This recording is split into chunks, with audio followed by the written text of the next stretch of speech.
सिर्फ cognizable offence से भी बात नहीं बनती, कॉग्निजेबल ऑफेंस दिखेगा तो एफआईआर होगा। Try to understand.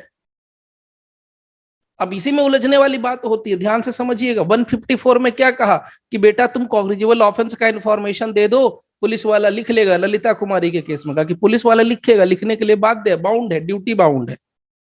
लिख लिया, लिख तो लिया, लेकिन क्या वो इन्वेस्टिगेशन करने के लिए जाएगा? This is the point. क्या वो इन्वेस्टिगेशन करेगा कि नहीं करेगा? This is the question. क्या इन्वेस्टिगेशन करने के लिए बाउंड है after the registration of the FIR? This is a big question. इसका आंसर 154 में मिलेगा क्या? whether the answer of this question is under section 154 and the answer is no। वहां पर नहीं मिलेगा। मिलेगा कहां? यहां 157 सब सेक्शन में। ध्यान से सिर्फ सुनिए, मैं क्या बोल रहा हूं, सबको बाइफरकेट कर रहा हूं। आपके पास कॉग्निजेबल ऑफेंस की सूचना है, आपने दे दिया। पुलिस वाला लिखेगा कि नहीं लिखेगा उसकी मर्जी होती है पहले। लेकिन जैसे ललिता कुमारी का केस आ गया तो ललिता कुमारी का केस पकड़ करके उसके माथे पर पटक दिया। देख भाई, ललिता कुमारी का केस का रेफरेंस है और तू क्या करेगा? तेरी ड्यूटी बाउंड है, कॉग्निजेबल ऑफेंस है, तो भैया तेरे को क्या करना है? इन्वेस्टिगेशन, सॉरी, रजिस्टर करना ही करना है। रजिस्टर करो।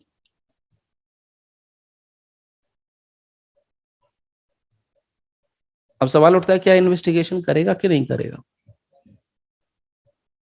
इन्वेस्टिगेशन करेगा कि नहीं करेगा? This is the point. Investigation करना जरूरी है, मतलब बाउंड है, ड्यूटी बाउंड है या नहीं बाउंड है, ये बताइए मुझे। रजिस्टर कर लिया तो अब जाएगा कि नहीं जाएगा? जी सर। क्या? जी सर, वो जाएगा कि नहीं जाएगा, बस ये बताइए। करेगा सर, ड्यूटी बाउंड है कंपल्सरी। सर। अगर एफआईआर उसने रजिस्टर कर ली, is duty bound to investigate the matter sir. कहीं प्रोविजन में दिखा दीजिए मुझे ड्यूटी बाउंड है तो दिखाइए, ड्यूटी बाउंड है तो दिखाइए आप मुझे, whether he is duty bound to investigate the matter। चलिए, आपने एफआईआर तो जबरदस्ती लिखवा लिया ललिता कुमारी का नाम लेके, इन्वेस्टिगेशन भी जबरदस्ती करवाएंगे क्या उससे?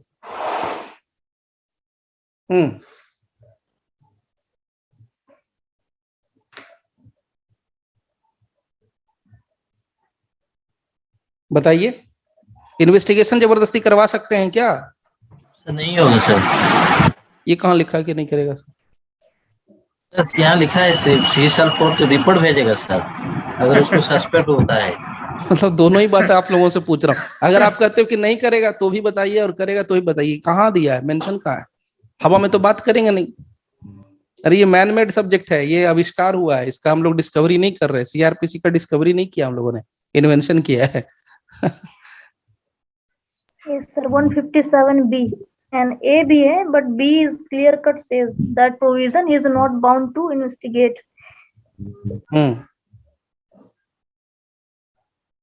देखिए, यही मजेदार चीज है, यहाँ पर सीखिएगा और समझिएगा। बाइफरकेट कर दिया है, अभी भी किसी को डाउट है तो पूछ लीजिएगा।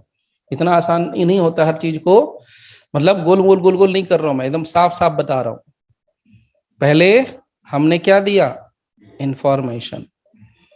अब समस्या थी कि बेटा क्या दे रहे हैं, कॉग्निजेबल कि नॉन कॉग्निजेबल, तो इसका भी समस्या क्लियर कर दिया। बोले कॉग्निजेबल है तो 154 आएगा। अच्छा, पहले वाले पुलिस वाले लिखते नहीं थे, बोले ललिता कुमारी आ गई, ललिता कुमारी का भूत आया, बोले हाँ ठीक है लिखना पड़ेगा तो कंपलसरी। अब क्या करेंगे? एफआईआर रजिस्टर हो गया। रजिस्टर होने के बाद कम वक्त इन्वेस्टिगेशन करेगा कि नहीं करेगा? ये लेकर के थाना में रख लेगा, उसके बाद सो जाएगा। This is the point. इसके लिए 157 देखना पड़ता है। देखिए 157 बारीकी से, एकदम बारीकी से देखिएगा। पुलिस वाला जितना सीआरपीसी सिखा देगा ना आपको, उतना शायद आप भी नहीं सीख जानते होंगे। ऐसा प्रैक्टिकल में होता है, लेकिन हम लोग उससे बारी पढ़ेंगे। Don't worry. सी क्या बोल रहा है? इफ, इफ लगा हुआ है, ध्यान दीजिए, पहला वर्ड पकड़ लीजिए, इफ। इफ, यदि, किंतु, परंतु शुरुआत में लग गया है, comma. From information received or otherwise an officer in charge of a police station has reason to suspect. if लगा हुआ, if को छोड़ के नहीं भाग सकते आप. यदि from the information received or otherwise an officer in charge of a police station has reason to suspect the commission of an offense which he is empowered under section 156 to investigate. if को कहां छोड़ दिया है? यदि लगा हुआ, यदि उसको जो इंफॉर्मेशन मिली है या अदरवाइज टिप टुप कुछ भी मिला हो, an officer in charge of a police station has reason to suspect, यही बात तो वहां लिखा हुआ है, has reason to suspect, has reason to suspect. भैया इंफॉर्मेशन देने के बाद भी अगर उसके पास रीजन टू सस्पेक्ट होगा कि कमीशन ऑफ एन ऑफेंस हुआ है, तब अगर वो सस्पेक्ट करता है, उसको शक होता है, हैज रीजन टू सस्पेक्ट, उसके पास कारण होता है, which he is empowered under section 156 to investigate, तब कहता है he shall forthwith send a report to the of the same. पहले ही बोल दिया, बचा दिया पुलिस वाले को ईफ बोल करके. आप जबरदस्ती सर पे नाचते हो, उसके नागिन डांस करते हो. अरे एफआईआर कर लिया तो इन्वेस्टिगेशन कर ले यार, कर ले यार. क्यों करेगा भाई? मतलब सीआरपीसी ड्राफ्ट करने वाले आपको उल्लू लग रहे थे या मेरे को उल्लू लग रहे थे? सोचिए, समझदारी से सोचिए. सबके बेयर एक्ट में ईफ है कि नहीं है, ये भी बता दीजिए. कहीं मैं अकेले ही तो चिल्ला रहा हूं इतनी देर से. है सबके बेयर एक्ट में ईफ या नहीं है? आवाज आ रही है कि वो भी नहीं आ रही है? जी सर. है, ईफ है. हाँ, हार्ड कॉपी में देख लेना आप, मैं तो सॉफ्ट कॉपी देख रहा हूँ. सर है सर. यही बात पकड़ के चलनी है. अगर जो इंफॉर्मेशन रिसीव, अब देखिए यहाँ पर बहुत कुछ बारीकियां होती है. यहाँ पता है इंफॉर्मेशन रिसीव. अच्छा बेटा बताओ कैसे इंफॉर्मेशन रिसीव किया तुमने, कैसे मिला इंफॉर्मेशन? तो इंफॉर्मेशन मिला ना, लिखित एफआईआर हुआ, लिख के दिया ना किसी ने, सूचना दी ना, लिखित सूचना दी, लिखित सूचना दी कि यहाँ पर मर्डर हुआ है, लिखित सूचना दी उस लड़की के साथ रेप हुआ, इसलिए लिखित सूचना दी वहां चोरी हुई, लिखित सूचना दी वहां डकैती हुआ है. तो इंफॉर्मेशन रिसीव्ड. और अदरवाइज कहीं से भी मिला हो, और अदरवाइज में सब कुछ, अदरवाइज में तो सब कुछ आ जाता है प्रभु. अदरवाइज लिखा है तो कुछ भी हो सकता है. इसीलिए बहुत बेसिक चीज, अभी मैं और भी कुछ बताऊंगा इसके अंदर, इतने में नहीं बात खत्म होती है. और भी जरा देखिए, मजेदार मजेदार part.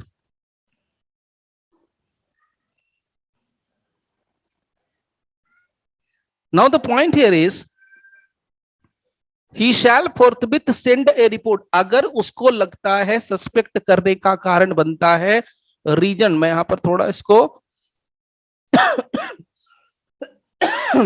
has reason to suspect the commission of an offense which he is empowered under section 156 to investigate. अगर उसको कारण बनता है तो if यहां पर है, इसको लेके चलिए. अगर कारण बनेगा तो, अगर कारण बनेगा तो, मुझे भूख लगेगी तो मैं खाना बनाऊंगा ना सर. मुझे भूख ही नहीं लगेगी तो फालतू में क्यों खाना बनाऊंगा? तो मुझे कारण लगेगा तो मैं जाऊंगा, तब मैं प्रोसीजर चलाऊंगा. मुझे कारण ही नहीं लगता तो मैं क्यों जाऊंगा प्रोसीजर चलाने के लिए? फालतू में सैलरी मिल ही रही है बैठ के. तब कहता कि तब उस कंडीशन में ही शैल, तब कंपलसरी है, शैल लग गया. फोर्थविथ, तब प्रोसीजर कहता है he shall forthwith send a report of the same, same किसको? To a magistrate empowered to take cognizance. तो सामान्य तौर पर सीजीएम लेते हैं, लेकिन अब मैंने पहले ही बोला सीजीएम के पास रहता है, लेकिन सबको थाना बांट दिया गया. तब तो जो मजिस्ट्रेट ले सकता है उसके पास. So magistrate empowered to take cognizance of such offence upon a police report and shall. अब यहां से कहानी शुरू होती है. अगर उसको लग गया, विश्वास करने का कारण है, सॉरी सस्पेक्ट करने का कारण है कि नहीं नहीं मेरे को तो लगता है इन्वेस्टिगेशन करना ही पड़ेगा, झक मार के करना पड़ेगा, तब मजिस्ट्रेट को सूचना देने जाएगा. और मजिस्ट्रेट को सूचना देने के बाद फिर आगे वो प्रोसीड करेगा. कहां पर प्रोसीड करेगा? In person. यहां पर साफ लिखा है इन पर्सन प्रोसीड करेगा. और या तो या shall depute one of his subordinate officer, या तो खुद प्रोसीड कर जाएगा इन पर्सन, या किसी जूनियर को भेज देगा, not being below such rank as the state government, छोड़ दीजिए, prescribed to proceed to investigate. अब इन्वेस्टिगेट करने के लिए, to investigate the fact and circumstances of the case.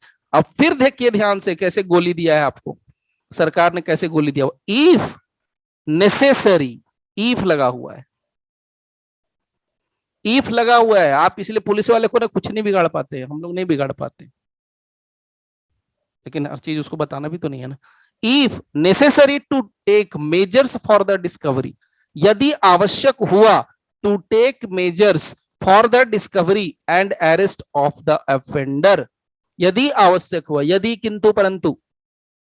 इसलिए बहुत बार आप लोग देखते होंगे टीवी पर, खूब चिल्लाती है वो आज तक की एंकर, ये सब चिल्लाती है, वो घूम रहा है, उसने मर्डर किया है, आरोपी है, ये किया है, वो किया, पुलिस वाले चुपचाप बैठे रहते।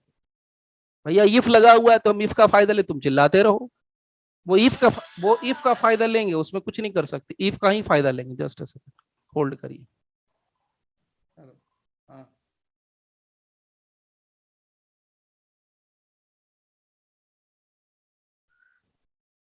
इफ नेसेसरी, अगर आवश्यक हुआ तो, टू टेक मेजर्स, मेजर्स मतलब उपाय, उपाय करने के पर्पस, किस लिए, फॉर द डिस्कवरी, डिस्कवरी का उपाय, मैंने कोई चीज है, अब मर्डर हुआ तो पिस्टल विस्टल गायब है, डेड बॉडी मिली तो उसका कुछ इन्वेस्टिगेशन कर रहे हैं, एंड अरेस्ट ऑफेंडर। अब इसमें भी लग गया, देखिए इफ के साथ क्या लगा हुआ है, प्रोवाइडेड, प्रोवाइडेड, प्रोवाइडेड दैट। देखिए 154 को रीड विद करते हैं 157 के साथ, 156 के साथ भी करेंगे, लेकिन क्यों करेंगे, कब करेंगे, पहले अभी क्यों कर रहे हैं वो देखिए। बशर्ते कि ये सब करेंगे, सब करेंगे, सब करेंगे, यानी मजिस्ट्रेट को सूचना भी देंगे, खुद प्रोसीड करेंगे, इन पर्सन भी जाएंगे, अगर इन पर्सन नहीं जा सकते हैं तो सबऑर्डिनेट ऑफिसर को भेज देंगे fact and circumstances of the case देखने के लिए, ये सब करेंगे। बशर्ते कि when information as to the commission of any offense, ध्यान से सुनिएगा, when, जब, information as to the commission of any offense, as to the commission of any such offense is given against any person by name and the case is not of a serious nature, the officer in charge of a police station need not proceed in person or depute a subordinate officer to make an investigation on the spot। क्या बोल रहा है, सब कुछ करेंगे sir, करने के लिए सब कुछ कर सकते हैं, बशर्ते कि when information, जब सूचना मिली है, किस बात के लिए, किसी अपराध के होने की सूचना मिली है, when information as to the commission of any such offense is given, जब पुलिस वाले को सूचना दी गई कि भैया ये अपराध कमिट हुआ है अगेंस्ट एनी पर्सन, किसी ने किया है, लेकिन यहां पर क्या बोल रहा है, against any person by name, by name मतलब मैं किसी के नाम के खिलाफ कर दूं, मैं बोल दूं सो एंड सो मिनिस्टर ने ऐसा अपराध किया है, मैं बोल दूं कि सो एंड सो कोई किसी फिल्म स्टार ने ऐसा अपराध किया है, बाय नेम बता रहा हूं, अपराधी का नाम मैं बाय नेम बता रहा हूं, and the case is not of A serious nature, और पुलिस वाले को लगता है कि नहीं भैया ये सीरियस नेचर का ऑफेंस नहीं, तो ऐसा कब होता है, जैसे कोई फिल्म स्टार है तो उनको पता है अच्छा ये शिल्पा शेट्टी है, ये शाहरुख खान है, ये सलमान खान है, दिस है दैट, उनको सब पता है, तो उनको पता है कि वो उनके मूवमेंट पर ये नजर रख सकते हैं, वो कहां जाएगा भाग के, बाय नेम है। तो लोग कहते हैं अरे वो फिल्म स्टार के पावर का एक्सरसाइज, अरे भैया क्या पावर, यहाँ सीआरपीसी में पावर पुलिस को दिया, मर्जी उसकी करे ना करे, उसकी मर्जी करे ना करे, उसको लगता है यार ये बड़ी हस्ती, इसको कहां जाएगा छोड़ के, इंडिया कहां भागा जा रहा है, अपराध पुलिस वालों के हिसाब से this is not of A serious nature. अच्छा मैं उस पर भी आऊंगा। The officer in charge of a police station need not proceed in person, अगर किसी व्यक्ति विशेष के खिलाफ से, जिसे मतलब जहां अक्यूज्ड नोन है, सीधा सीधा समझिए, जहां अक्यूज्ड के बारे में आप नाम बता चुके हैं कि सो एंड सो अक्यूज्ड है और अपराध की घटना कोई बहुत सीरियस नेचर की नहीं है, लेकिन how you are going to decide this offence is a serious nature और this offence is not a serious nature, कभी सोचा इस पॉइंट पर, बोल के पढ़ के रट के हम लोग निकल गए, how you are going to decide this case is particularly a serious nature, how, मतलब मर्डर है तो सीरियस नेचर का होगा, रेप है तो सीरियस नेचर का होगा, मतलब चोरी हो गया 100 रुपए का, 500 रुपए का, 1000 रुपए का, तो सीरियस नेचर का नहीं है भैया, चोरी भी सीरियस नेचर का है। आजम खान साहब की एक भैंस चोरी हो जाएगी तो सीरियस नेचर का हो जाएगा, लेकिन एक किसान की भैंस चोरी हो जाएगी तो सीरियस नेचर का नहीं होगा। पता है ना आप लोगों को, तो न्यूज तो सुनते ही हैं आप। So how you are going to decide which is serious nature, what is the meaning of serious nature? Serious nature का क्या फॉर्मूला है, कैसे डिसाइड करेंगे? तो वो तो हम लोग अभी डिस्कस करेंगे, लेकिन समझ लीजिए officer incharge of a police station को इन पर्सन जाने की जरूरत नहीं है, या किसी भी डिप्यूट करने की जरूरत नहीं है सबऑर्डिनेट ऑफिसर को घटनास्थल पर भेजने की। नाउ दूसरा पार्ट, इफ लगा हुआ है, इफ इट अपीयर्स, फिर कहता है इफ को पकड़िएगा। सीआरपीसी क्या पूरे लॉ में कहीं भी आपको प्रोसीजरल लॉ में इफ मिल जाए तो अलर्ट रहिएगा। इफ का मतलब डिस्क्रेशन है सर, डिस्क्रेशन। इफ लग गया, इफ आई एम हंग्री, अगर मैं भूखा हूं, यदि मैं भूखा हूं तो, इफ किंतु परंतु लग रहा है। If it appears to the officer in charge of a police station that there is no sufficient ground for entering on an investigation. लो जी, आप पहले रो रहे थे कि सर इंफॉर्मेशन नहीं देते हो आप कॉग्निजेबल ऑफेंस का, तो मैंने दे दिया जाके इंफॉर्मेशन कॉग्निजेबल ऑफेंस का। अब कहते हो कि सर दे तो दिया कॉग्निजेबल ऑफेंस का, तो उसने बोला जाओ जी टेंशन क्यों ले रहे, हमने लिख भी लिया अपनी डायरी में, हमने नोट कर लिया थाना कांड संख्या, आप घर जाओ। बोले नहीं सर आप इन्वेस्टिगेशन करो। बोले भागो यहां से, इन्वेस्टिगेशन क्यों करेंगे बताओ। If it appears to the officer in charge of a police station, if it appears to the officer in charge of a police station, if it appears to the officer in charge of a police station, कमाल की बात है। यदि officer incharge of a police station को लगता है there is no sufficient ground, there is no sufficient ground. अब सोच लीजिए मर्डर भी होगा तो कहेगा नो सफिशिएंट ग्राउंड, बोल देगा वो no sufficient ground, no sufficient ground for entering on an investigation. Sir मेरे को इन्वेस्टिगेशन करने का कोई ग्राउंड नहीं लगता है, मतलब किसान की भैंस चली गई या किसान की भैंस चोरी हो गई, no sufficient ground. Azam Khan की भैंस चोरी हो गई, there are sufficient ground.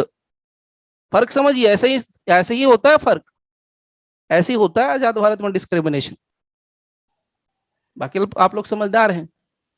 No sufficient ground का मतलब क्या है, एक किसान का अगर भैंस चोरी हो गया, गरीब आदमी का भैंस चोरी हो गया, एक दूध वाले का, तवेले वाले का भैंस चोरी हो गया, there is no sufficient ground for entering into an investigation. और आजम खान साहब के तवेले से भैंस चली जाएगी तो सफिशिएंट ग्राउंड पैदा हो जाए, क्योंकि he is Azam Khan, he is the MP और MLA, he is a rich person. So ये चीज समझिएगा, no sufficient ground for entering on an investigation, he shall not investigate the case. तो कहां हो गई बात, मतलब अभी आप बोल रहे थे, सब कोई सोचते हैं हम लोग कि सर एक बार एफआईआर रजिस्टर तो होने दो, इन्वेस्टिगेशन तो होगा। क्यों होगा सर, बताइए मुझे क्यों होगा, क्यों करेगा पुलिस वाला? मतलब एफआईआर लिखा देने से इन्वेस्टिगेशन हो जाता है? कभी नहीं होता। देखिए सामने वो डिसाइड करेगा कि सफिशिएंट ग्राउंड है कि नहीं। अगर वो नहीं डिसाइड करेगा तो उसका बॉस, उसका बाप डिसाइड करेगा, एसपी डिसाइड करेगा, डीएसपी डिसाइड करेगा, आईजी डिसाइड करेगा, डीजीपी डिसाइड करेगा, या तो मंत्री जी डिसाइड करेंगे। मंत्री जी बोलेंगे सेक्रेटरी को, मंत्री जी बोलेंगे आईजी को, डीआईजी को, एसपी को, डीएसपी को, हाँ भैया सफिशिएंट ग्राउंड है, जाओ लेके पहुंच जाएगा सफिशिएंट ग्राउंड पर। नहीं तो सोता रहेगा, नहीं तो मालिश करवाएगा बैठ के। मैं बिल्कुल प्रैक्टिकल से कनेक्ट करके बता रहा हूं ना। आगे वाला पार्ट भी थोड़ा सा रुक के पेशेंस के साथ सिर्फ सुनिए। Provided further in relation to an offence of rape, ये स्पेसिफाइड है सिर्फ रेप के मामले में, यही सब छोटी छोटी बारीकियां पढ़नी है। अब ये रेप का है तो अब इसको 375 376 से कनेक्ट करके पढ़िए। इसी को बोलेंगे रीड विद करना, इसको बोलते हैं लिंक करना, इसी को कनेक्ट करना। तो यहां पर रेप को आप